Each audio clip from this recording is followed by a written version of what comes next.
Andre Middleton is a longshoreman, a husband, a father, a Liberty Hill native, and a North Charleston resident who wants to represent the city of North Charleston's District 8 area on North Charleston City Council. I speak exclusively with Andre for this edition of Quintin's Close-Ups. And if you haven't already, subscribe to my YouTube channel and like Quintin's Close-Ups on Facebook. Andre Middleton, welcome to Quintin's Close-Ups. Hey man, thanks for the invitation. It's a pleasure being on a man of such high esteem. Well, I appreciate that greatly. I'm bringing you on Quintin's Close-Ups, Mr. Andre, because needless to say, that is, you're very active in the community. You are a longshoreman, a Liberty Hill native, a husband, a father, a grandfather, and the chairman of the Liberty Hill Next Generation Organization. Now you want to better serve your community as the next council member, if elected, for North Charleston City Council's district area, which covers Cameron Terrace, Oak Park, Charleston Farms, Liberty Hill, Northeast Park Circle. We got Oak Terrace Preserve, Palmetto Gardens, Singing Pines, Whipper-Barony, and the Old North Charleston. Wow. So, Mr.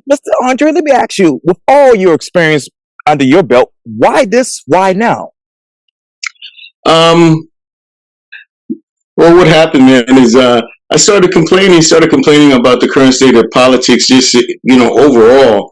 And I said, you know what, man, I'm actually being a part of the problem. So I think the best way for me to deal with this is to actually, because it's real easy to complain while you're in the cheap seats, but it's a whole nother thing to put your butt on the line.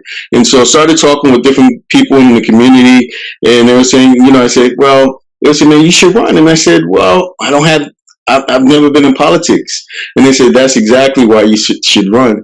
And so I decided to put my butt on the line and got involved. So, Mr. Andre, as we sit here right now, what are the three biggest residential concerns when it comes to District 8? District 8, well, it's we're dealing with similar issues as District 10.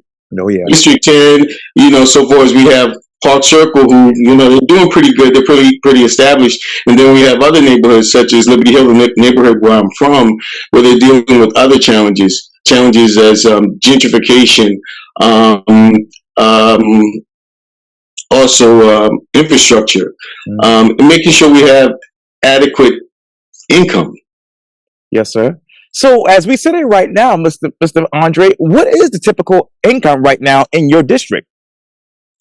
The income can range, like I said, because we have Park Circle. Park Circle, the income is pretty high, and then you have Liberty Hill, which is pretty low, and the average income on Liberty Hill, you're talking maybe in the mid-20s. Wow. And I was over there just a couple of weeks ago for an interview for Quintin's Close-Ups, and I noticed all the different changes over there. You just mentioned gentrification. How did we get here in your mind with that? It's something that happened over time.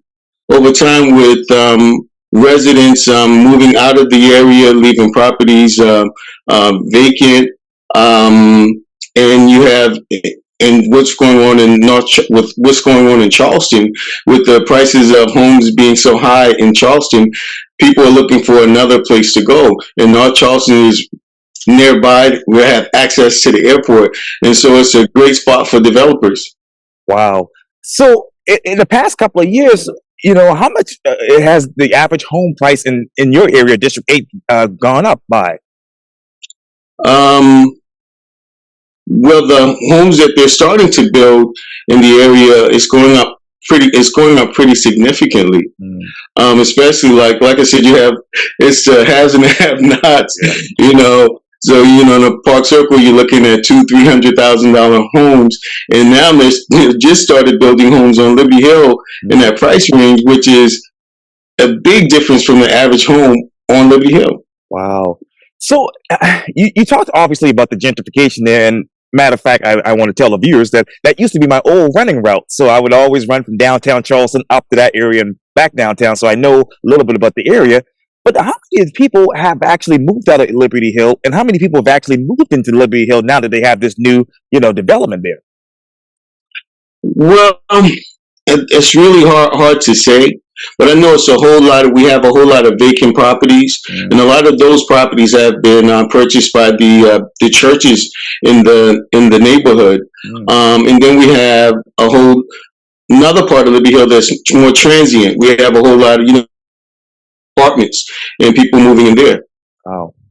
So, and are any of these churches actually turning those vacant properties into affordable housing?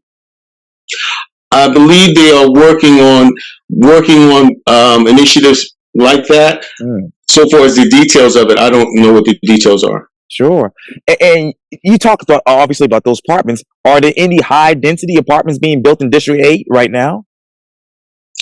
I know we have, well, that's actually outside of District 8. Okay. Um, to be honest with you, I don't know. And here's the big thing, Quentin. It's Yes, like sir. I'm not big on making things up. Sure. I just Right. like, Right. Right. I Right. don't know. I Right. don't know. Oh yeah, I appreciate that. That's what I tell interviewees all the time. If you don't know, just say that. But let me ask you this, Dan. Okay, so now that Liberty Hill's been changing, and obviously the prices have gone up for housing in Park Circle and all these other locations, how many apartments do you all need, or affordable housing do you need to keep up with the growth in District 8? I think that um, more so than more apartments, I think that what I would like to do when if elected is to really just to act to see where we are, to get a sense of where we need to go.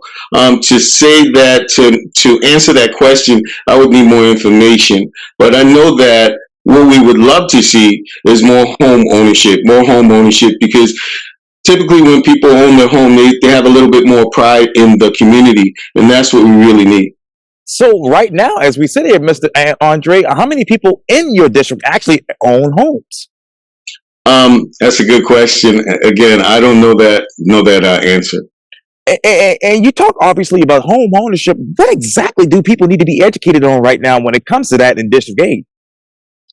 I think they need to know about like property, the value of the value of the property, because right now in our area it's high.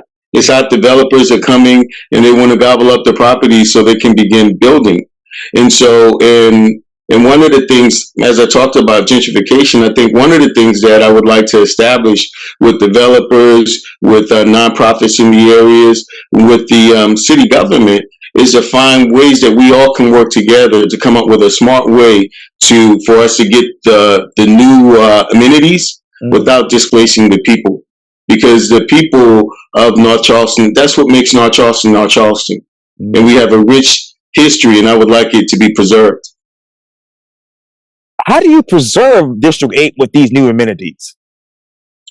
Um, don't displace the people. It's the people that makes the city, not the things. And so we don't want a whole bunch of new things and a whole bunch of new people, because that definitely is going to change the flavor of North Charleston. And that brings me to my next question, Mr. Andre. Then, what is the quality of life right now in your district? It depends on where you are. I think if you live in the Park Circle area, in the community, some of the communities in the Park Circle area, I think your quality of life is pretty good. It's like you don't have the same concerns of people on a Liberty Hill or Whooper Bernie, who are they wanting to they want a little bit more. Because when I think about Park Circle and the Danny Jones area, Mm. those are the standards. That's the standard where we all would like to be uplifted to in North Charleston, and not only in District 8 but across North Charleston.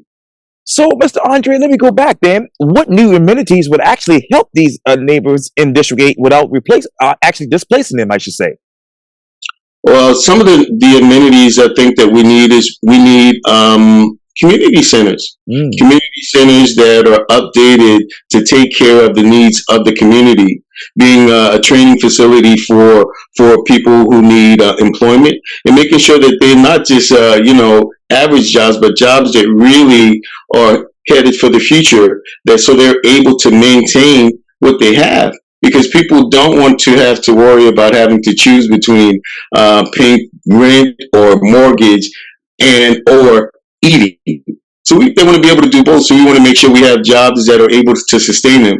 We also want our community centers to be places for our children. So our children can get the skills that they need, and they have access to different interests, not only football, basketball, baseball, but we want to stimulate their minds as well.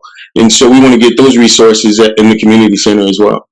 And Mr. Andre, as we sit here right now, knowing that area, District 8, is actually growing a whole lot, as you know, what type of jobs would be ideal for the area right now? I think ideal for the area right now, where I know we have the transit that's going to be coming through Rivers Avenue. Let's find ways to find jobs that is going on, jobs that are associated down that corridor. We can put people to work, and they can make like a sustainable income. And I think jobs pertaining to IT. We have the AI. AI is something that is coming. We have solar energy. So jobs in those fields, I think that in people in the people in the district may not be people that typically get those jobs, but let's give them a chance. Let's put them to work because these people have good character, good integrity. Let's give them a shot. And as we say right now, and I hate to ask this unfortunate question, Mr. Andre, but how many people in your district are actually unemployed? Unemployment, that's something that I would have to find out as well. I don't know what the current unemployment rate is, but I know it's pretty significant. And when you talk about people and obviously jobs, what is the biggest demographic for your district? Demographics as it pertains to blacks and whites, or can you Yeah, clarify a little bit more for me? yeah. What demographic dominates your district? Is it young or is it old? Young, young. Definitely, we definitely have more a higher percentage of young people in that 24 to 30 age range, and we need to get those people working, get those people to incorporated or engaged in the city, in the community. How are they engaged in the community in the city right now? Um, I think you have them work. You have a good percentage working, but the whole thing is when it comes to the politics, I'm not seeing a whole lot of engagement there, and that's something that I would definitely want to bring to the district to have, because the young people, they're our future, and so we want to make sure that they're engaged and know what's going on, and they can have a sense of pride about our communities. And how do you actually currently? Well, how do you currently accommodate the District 8 community in an environmentally and physically sustainable manner? How do I personally do it now? Well, when you become a councilman. I think that I think one of the things that I discuss when I'm in different forums of going and canvassing and talking to the different presidents of the communities or the neighborhoods is I talk about being a council person. I can't do it alone. I'm going to need individuals that bring their key concerns, right? And they have to be champions for that particular concern. And so, as the city councilor, what I would do is I would just find those people, those individuals that have those passions, and put them on a committee so we can make sure that we are taking care of the environment. Making sure that there's bike lanes, making sure whatever their passion is, we will have committees designed for that so that we can get the best out of our community and us working together. You talk about those bike paths, Mr. Andre. So, what infrastructure projects are in the works right now for your district? Well, of course, you have Danny Jones. We have the what's going on with Danny Jones with the aquatic center, Sure. and then you also have the big park at the Park Circle, Right. and both of those will be completing pretty soon here. Yes, sir.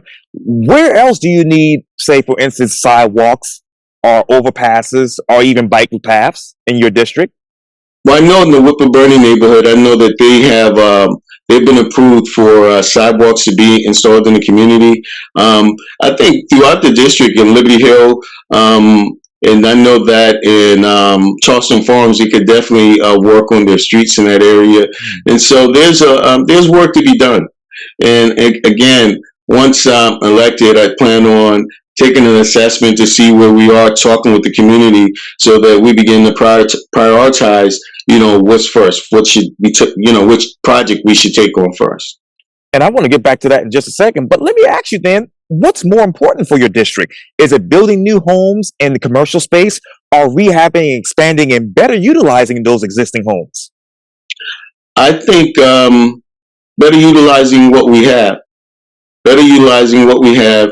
Again, like I said, assessing to see where we are and making sure that we're making the most of what we currently have. Now, where in your district, Mr. Andre, do you identify and also develop those unique characteristics when it comes to residential, commercial, and mixed use? Um, I think that throughout the district, you can do that. It's about anywhere you can do that around Remount Road. You can do that along Montague, Sure. and so there's different areas where you can definitely make that happen. Now, how will you actually maintain and enhance the existing residential and commercial character of your district and actually provide for compatible, appropriate, and high quality development and redevelopment? Again, I'm not working by myself.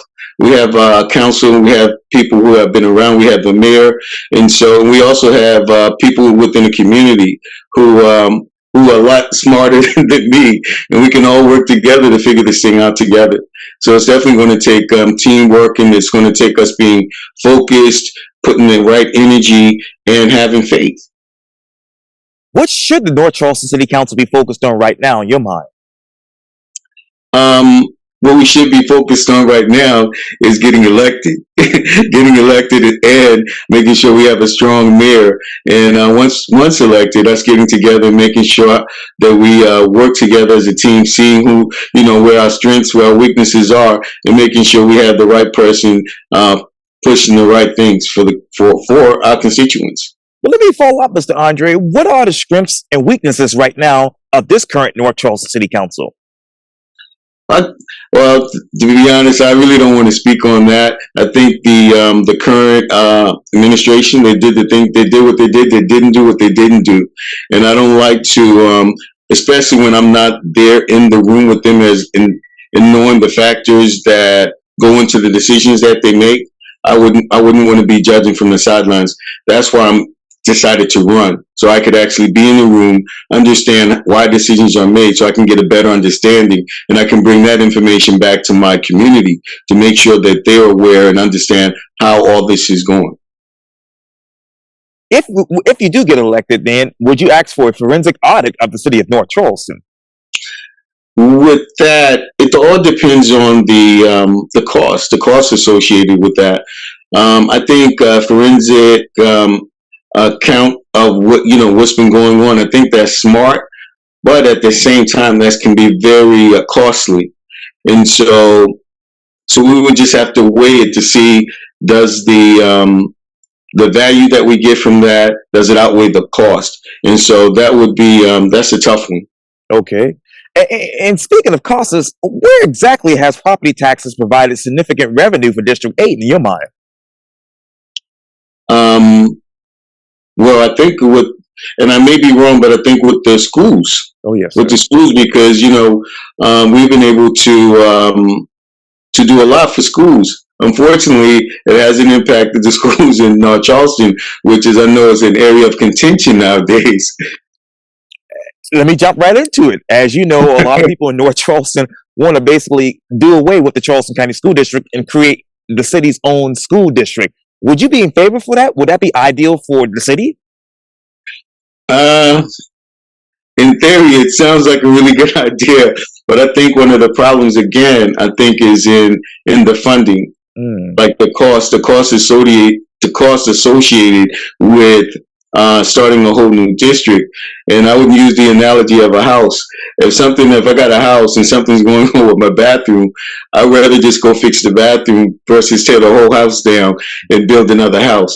And so I think that we have issues that we need to work through, and we just need to figure out what are the issues and really concentrate on fixing the issues that we currently have before we look at rebuilding a whole new system. What issues are actually affecting your district right now? Um, well, the schools aren't doing well. The schools aren't doing well. I think that we have a low engagement of parents and schools working together, and I believe that some residents, because of the schools not performing well, some residents are choosing to have their kids go to school outside of the district, and that's something that definitely is concerning, and definitely something that I would like to get ideas from the community on what we need to do to address the issue, and work with the principals in the schools in the area to see what I would be able to do as a councilman to help it with the issue or have the conversations. And I know you want to talk about those issues with the community and the school officials, but as we sit here right now, Mr. Andre, how many of those students are actually in private schools versus public schools? I don't know that. I don't know the exact numbers, but I can tell you from canvassing, I know that that's definitely has been one of the topics that parents are concerned with. Like one of the things that I was surprised about in canvassing is that we don't offer AP courses in our high schools. And the thing is that's something that was offered when I attended North Charleston High.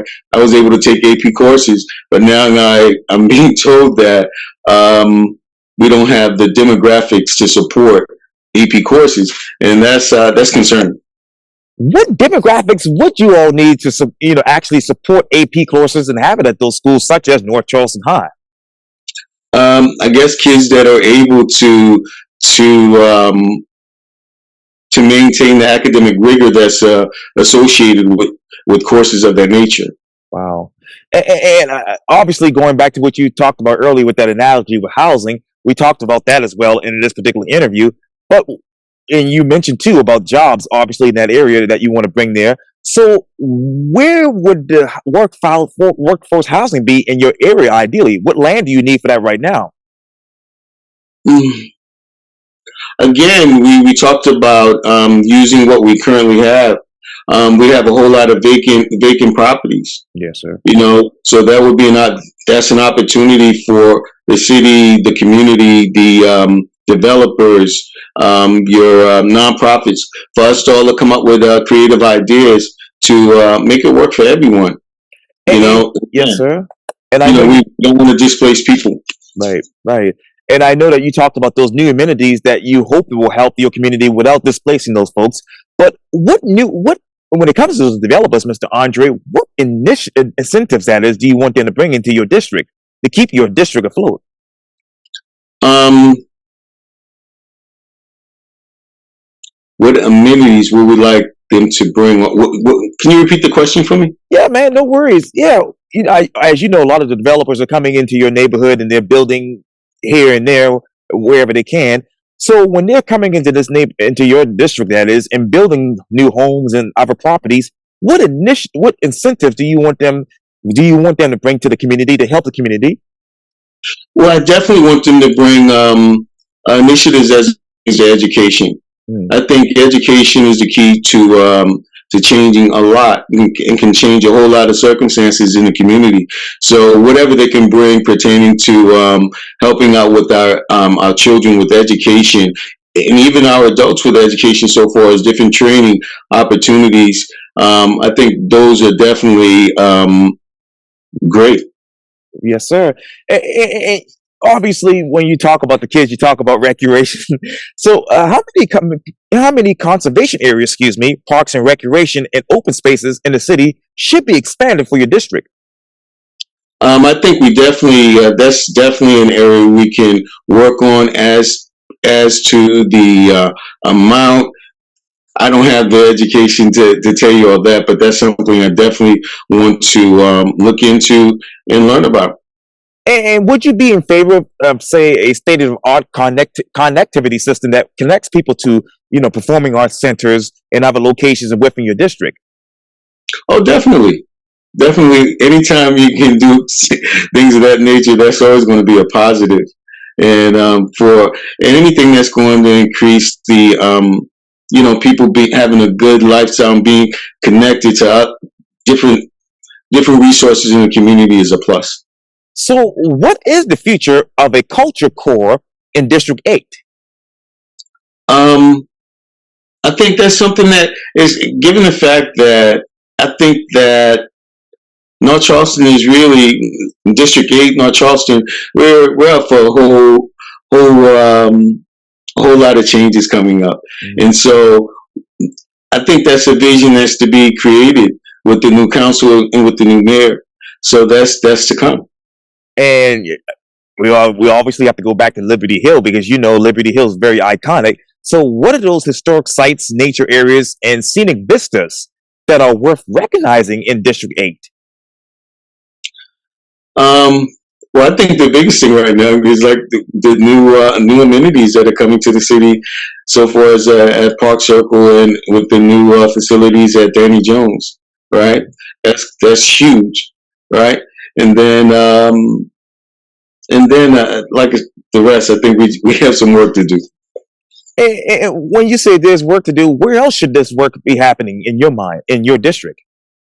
Again, the Charleston Farms community, the Libby Hill community, the Whipper Burney community, Horizon Village.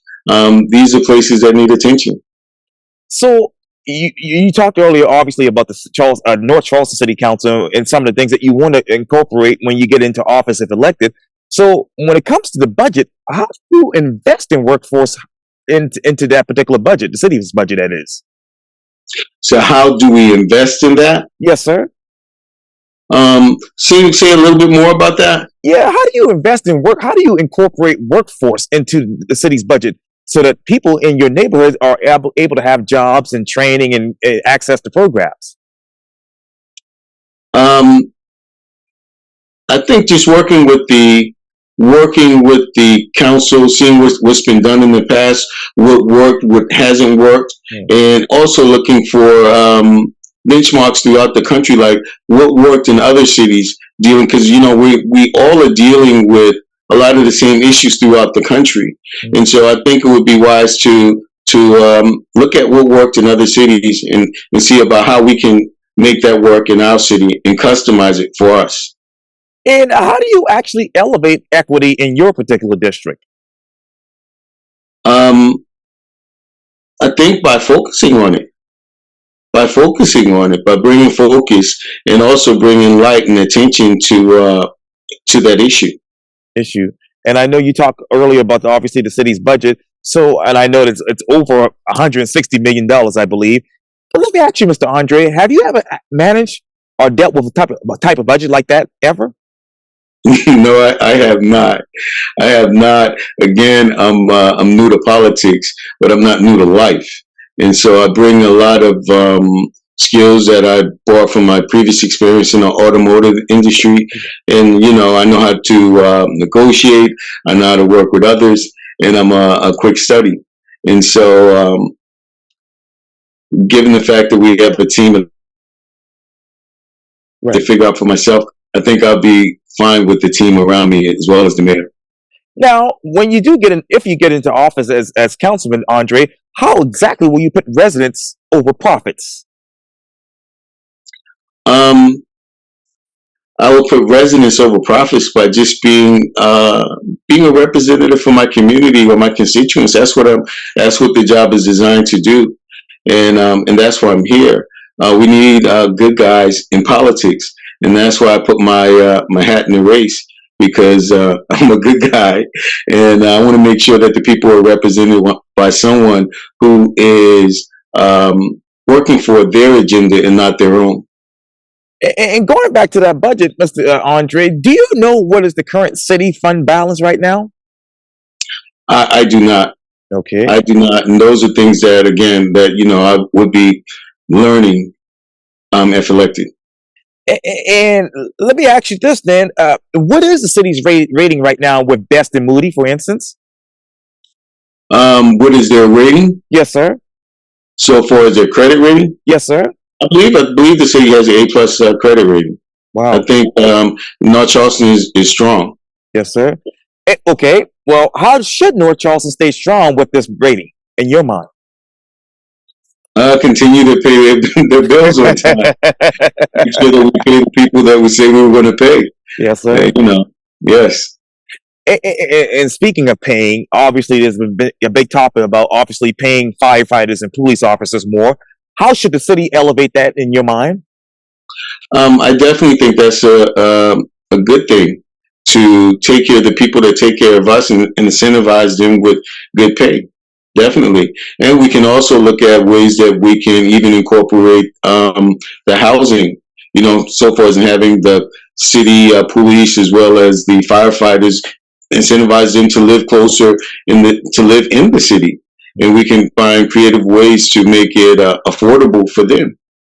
And I hate to be redundant, Mr. Andre, but where exactly should workforce housing be located in your district? Um, Again, there's places all across the city. You got I talked about Montague. I talked about Remount Road. There's the Whipper Burning community. These are all areas that will be great places for people to live. Live. And what should be your 5-point plan as far as bringing public housing, public transportation, that is, into the district more?